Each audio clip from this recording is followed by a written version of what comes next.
शेर और चूहा की कहानी। जंगल का राजा शेर खा पीकर आराम से एक पेड़ की छांव में सो रहा था। तभी कहीं से एक नटखट चूहा वहां आ पहुंचा और खेलने लगा। खेलते खेलते वो शेर के ऊपर चढ़ गया।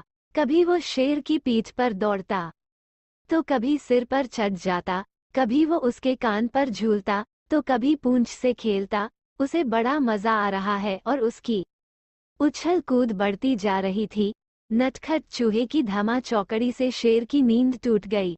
आंख खोलकर उसने देखा कि एक छोटा सा चूहा उसके ऊपर खेल रहा है। उसे बहुत गुस्सा आया और उसने चूहे को अपने पंजे में दबोच लिया। शेर के पंजे में आते ही चूहे डर गया और थर थर कांपने लगा। शेर बोला, बदमाश चूहे, तेरी इतनी हिम्मत कि तू जंगल के राजा शेर की नींद में खलल डाले। अब तेरी खैर नहीं, मरने के लिए तैयार हो जा।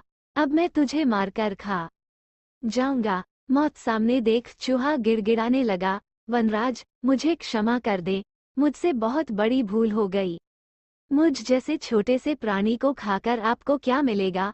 आपका पेट तो भर नहीं पाएगा। कृपा कर मुझे छोड़ दीजिए। अवसर आने पर मैं अवश्य आपके काम आऊंगा। चूहे की बात सुनकर शेर हंसने लगा और बोला, मैं जंगल का राजा हूँ। मुझसे बलशाली इस पूरे जंगल में कोई नहीं। तू छोटा सा चूहा मेरे क्या काम आएगा? लेकिन फिर भी मैं दया करके तुझे प्राणदान देता हूँ। मेरी नजरों से दूर हो जा और आइंदा कभी मेरी नींद में खलल मत डालना। चूहा धन्यवाद कहकर वहां से चला गया। कुछ दिन बीते।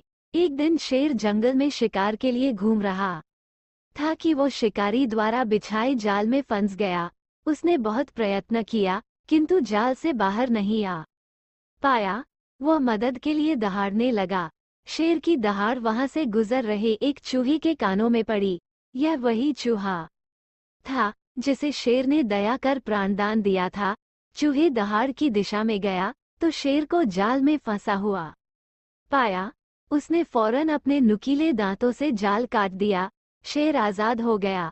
उसने चूहे को धन्यवाद दिया तो चूहा बोला, वनराज, आप शायद मुझे भूल गए हैं।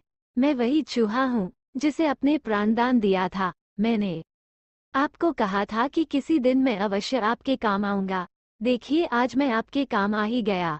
शेर को वह दिन याद आ गया और उस दिन की अपनी सोच पर बहुत पछतावा हुआ कि जिस चूहे को उसने तुच्छ समझा था, उसी की सहायता से वो शिकारी से बच पाया है। सीख एक, बाहरी स्वरूप देखकर किसी की योग्यता का आंकलन नहीं करना चाहिए। 2, उपकार कभी व्यर्थ नहीं जाता। किसी न किसी रूप में उसका फल अवश्य प्राप्त होता है।